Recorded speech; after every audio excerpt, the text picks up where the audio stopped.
we all have a fundamental human right to our life.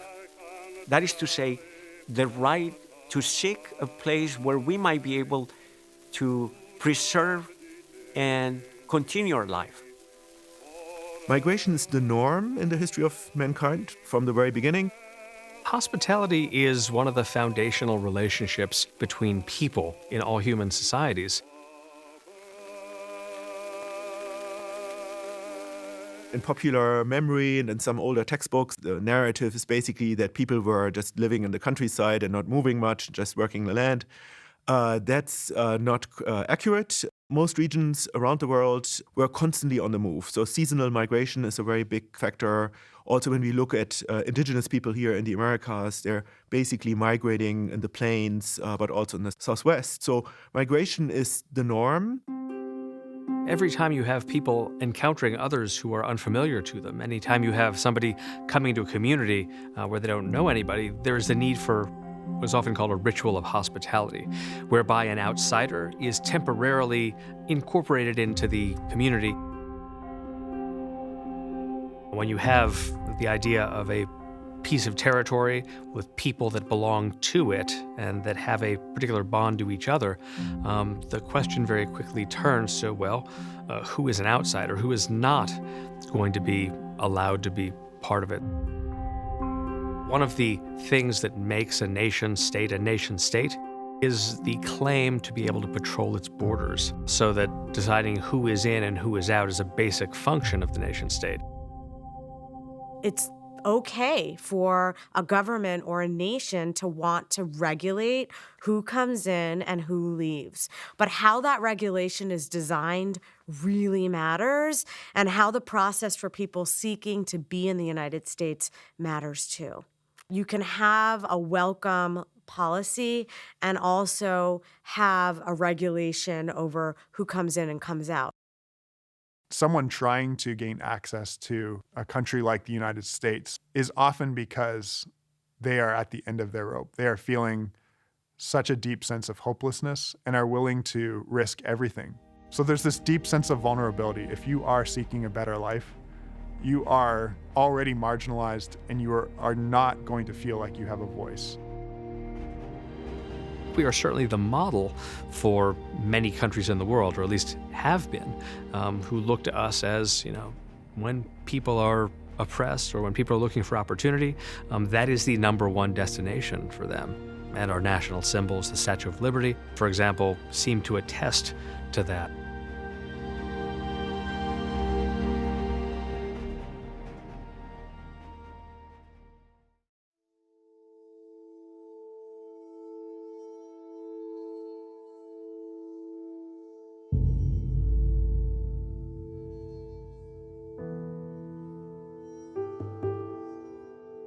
Immigration and emigration are very recent terms, so they really come out of the 19th century. They are related to the distinction between citizens. Citizenship is a product, really, of the American Revolution, of the French Revolution, so people who were subjects in empires or territories become citizens.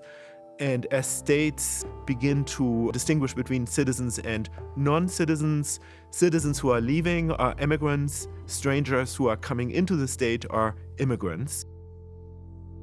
From the foundations of the modern configuration of nation states, borders have become less permeable, and a whole infrastructure has developed around them that makes it, for human beings, more difficult to traverse them. The moment you have national borders imposed, then you have national identities. And when you have national identities, now we have sort of citizenship and belonging. With the rise of nation states, suddenly there are authorities who want to track your movements back and forth. We as a nation reserve the right to control the border and decides who passes over and who doesn't. The rise of nationalism also sort of saw a rise of certain kinds of xenophobia as the question of who was one of us and who was not became that much more intense. I think that as long as we take national identity to be this very serious thing that we should be proud of, that we should laud, there's always going to be this element of gatekeeping, this tendency to police the people who don't meet certain arbitrary criteria and to treat them as foreign. A new kind of social psychological imperative has emerged within a people, and that is a people that is committed to these borders and to some notion that they're threatened if those borders somehow are transversed. This goes by the name of nationalism. Nationalism is this commitment to a conception of the nation, and in particular the nation state, which has a certain kind of borders. And if that is the backbone or the essence of the state, then that necessarily implies that there are people who fall outside of that group, who don't share the same understandings of national identity, who perhaps have a very different culture, who participate in very different kinds of behavior. And if there is an outgroup of people, then it seems almost obvious that there would be this desire to prevent that group from infiltrating, from penetrating the border, from coming in and messing things up for the people who are already in there and enjoying this cohesive national identity.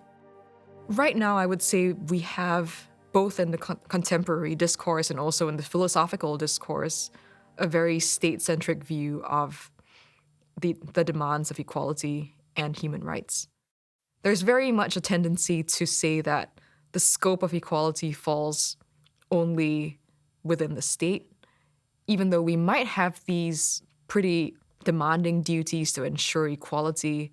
It's one that's owed only to fellow citizens, that we owe to each other in virtue of our special relationship as co-members of the same state. These ancient practices of welcoming the stranger and offering help to someone who is in a terrible situation, who is seeking refuge, get attenuated with the rise of the nation state. The nation state now becomes the primary mode for offering help to the stranger.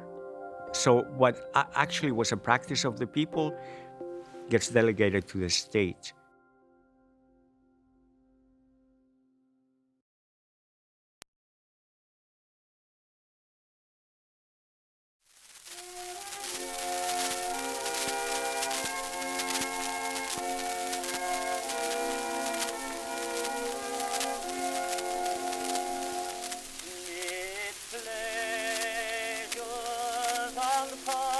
Leaving one's home is so difficult. Anyone of us who knows family members or others who have left, even when it's really beyond belief what they have to put up with, most people don't leave. So the United States really stands out as actually being one of the few countries in the world that has a very open immigration policy that actually makes it possible for people from many countries around the world to actually have a real chance of actually moving here.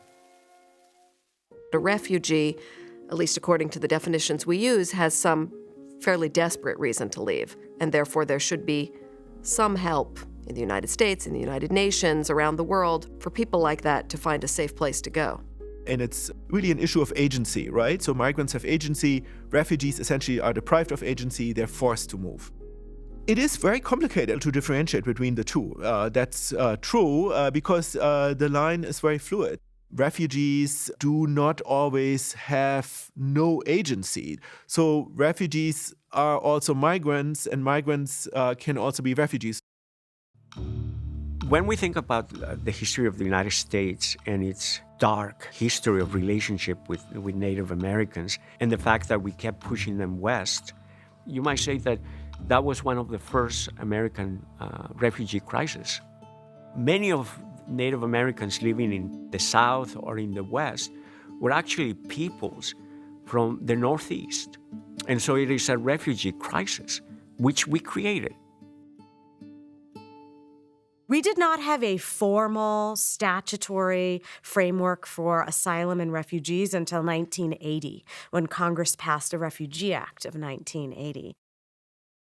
If you are outside the United States and you are seeking refugee protection, you go through something called the Overseas Refugee Program. If you are physically present in the United States, so imagine a student at Penn State who is from Syria, who fears return, she will apply for something called asylum. In both cases, whether you're in the U.S. applying for asylum or outside seeking refuge, you must meet the legal definition of a refugee under U.S. law. And a refugee is defined as a person who has suffered persecution in the past or has a well-founded fear of persecution in the future because of race, religion, nationality, political opinion, or membership in a particular social group. So you can see we have a pretty narrow definition of refugee if you compare that to what we might frame as the, moral or broader face of a refugee. So knowing which process you fall into and also what those restrictions are become important. If you don't have a lawyer and you're seeking asylum in the United States, you have your work cut out for you.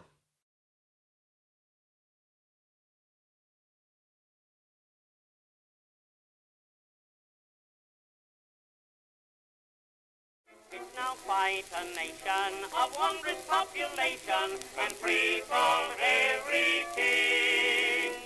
It's your land, it's my land, a great do. There's an international human right to hospitality. This is what refugees claim. Nations have a duty to welcome such people.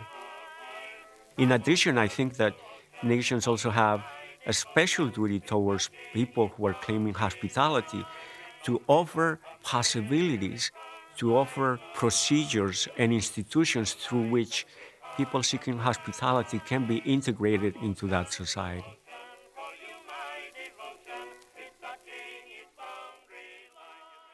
I think the best example of this goes back to Immanuel Kant, who in 1795 published a book called Perpetual Peace. In it, he posed a plan to eliminate war and conflict among nations. And one of the requirements that he said had to be satisfied was that there must be a condition of, as he put it, universal hospitality, where everybody has the freedom to walk the earth and to be received in foreign nations without danger to them. So it's really a sense that in a world of many different nations and many different peoples, you have to have a means of dealing with those outside precisely to avoid larger dangers of conflict. Pennsylvania's history is one of welcome. William Penn sets up this new space to welcome people who don't have a home. He goes out of his way to include people who are feeling marginalized in other parts of the world.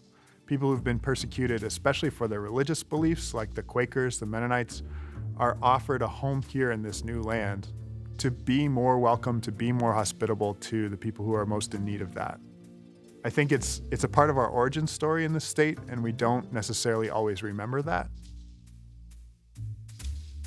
My Mennonite forebears came here speaking German for the most part.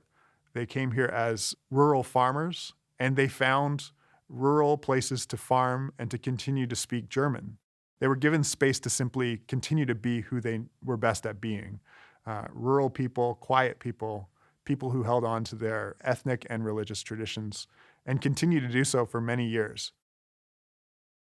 Most Americans, if they trace their lineage back far enough, come from some other part of the world in which they were not welcomed, and they come here seeking a better life. We all once benefited from the hospitality that this land has to offer. Around refugees, I do think the policy is unprecedented. We are looking at the lowest number of refugees allowed to be admitted since the history of the Refugee Act of 1980. Contrast that to the Obama administration, where there was a roadmap provided to the public about how a refugee enters and a commitment to increase the number of Syrian refugees allowed into the United States. Many small cities in the U.S. have really benefited from hardworking refugee and immigrant populations, and that's part of our national story. And it shouldn't be forgotten that what we're seeing today in small cities is part of an American heritage. I think every person on U.S. soil is important to culture.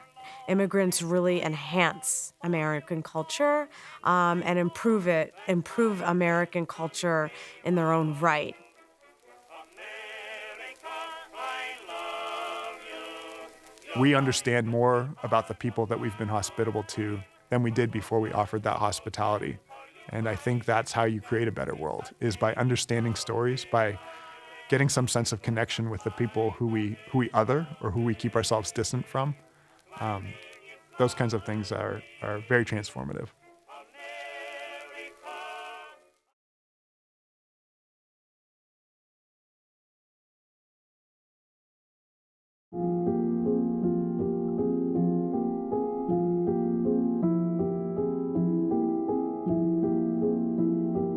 We have by far the largest population of immigrants in the world. There are about 45 million foreign-born people in the United States. That's close to 14% of the population.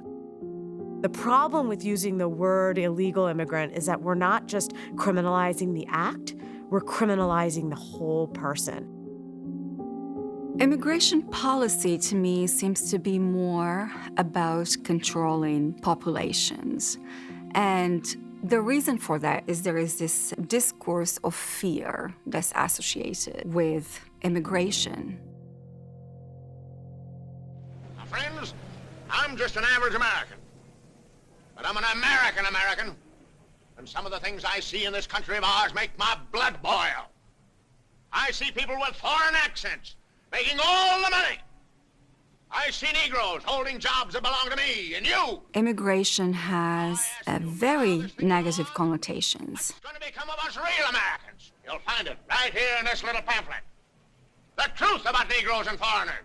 The narrative about immigration has to absolutely change to challenge this notion that people immigrating to the U.S. are coming to take something.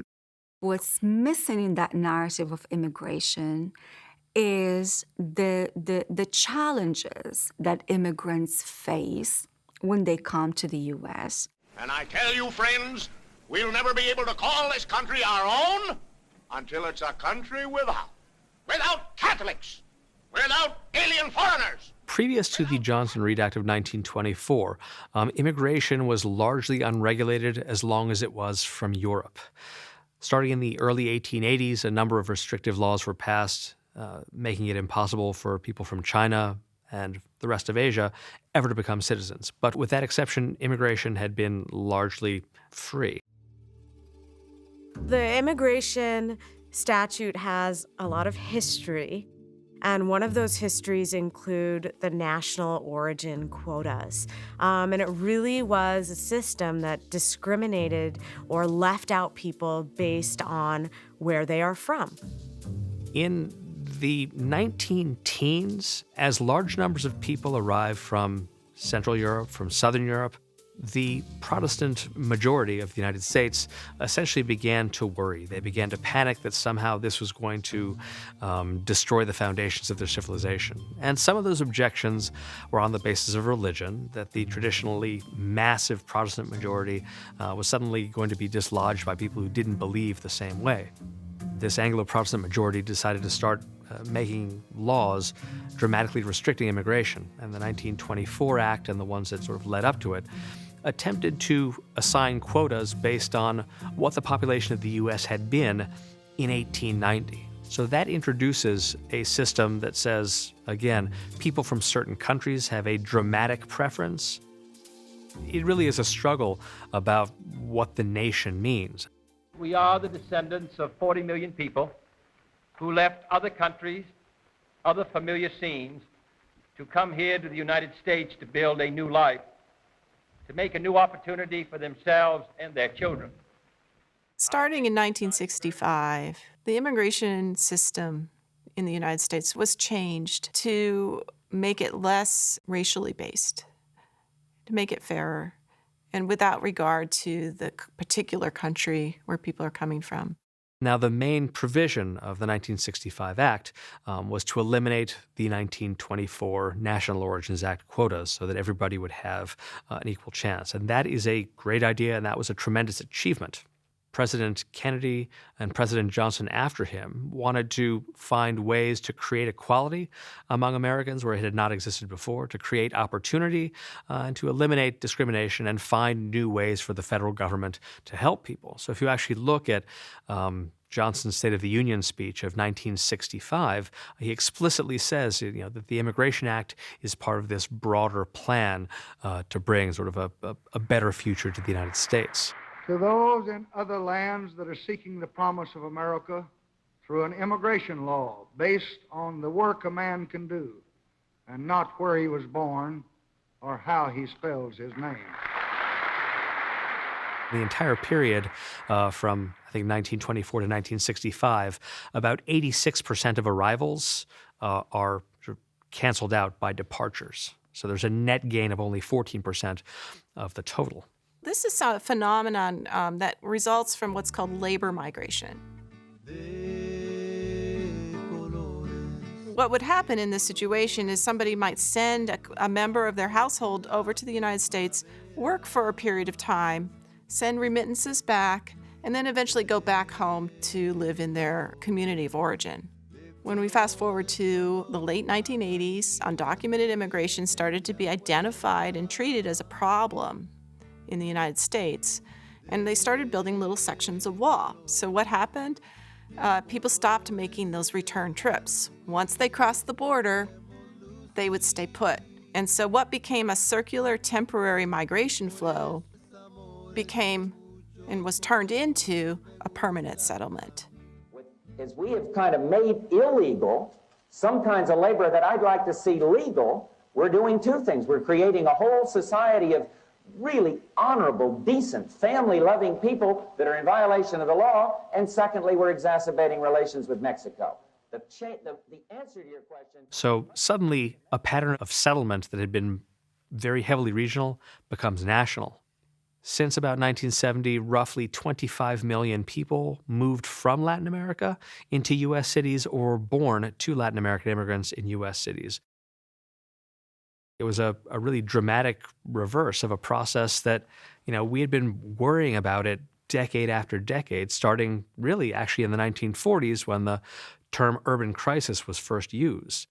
In the 1980s and in the 1990s, remember all those movies, like RoboCop and Escape from New York, where the city was a huge, crime-ridden hellhole and nobody wanted to be there? Well, that era ended, but immigration was a huge contributor to the end of that particular crisis. The question of immigration is really the question of what the nation is going to look like decades from now, and that sometimes arouses certain kinds of fears in people. Again, not just in the present day, not just in the 1960s, not just in the 1920s, but there was the Know-Nothing Party of the 1850s, there were the Alien and Sedition Acts of the 1790s. This is a recurrent concern that kind of flares up, and at least so far, has always gone away eventually. So I think the first thing we need to do is we need to listen to people who do have concerns about immigration, or they may be concerned about their job. But then moving on beyond that is when we start having a bigger conversation about what it is that immigrants bring to our communities and how it is that many of our families, if you just go back 2 or 3 generations, also were in that situation in the past. And so I think when we start relating it to our own experiences and we start to see not just the cost but also the benefits of immigration, I think then you get to a place where you can have a more productive conversation. I think that immigration is complex, and so people are satisfied with a soundbite without having or feeling the need to look into the facts. But I do think that once somebody understands the human face behind immigration and the ways in which immigrants touch every part of American life, I think there are so many ways that we can have a valuable conversation about immigration.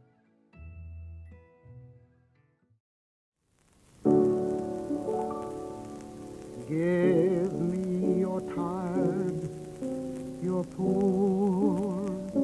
The United States is an incredible place to live, and for much of our history, we have welcomed in people in need of a home, people in need of a new beginning, and I think we're still doing that in some ways.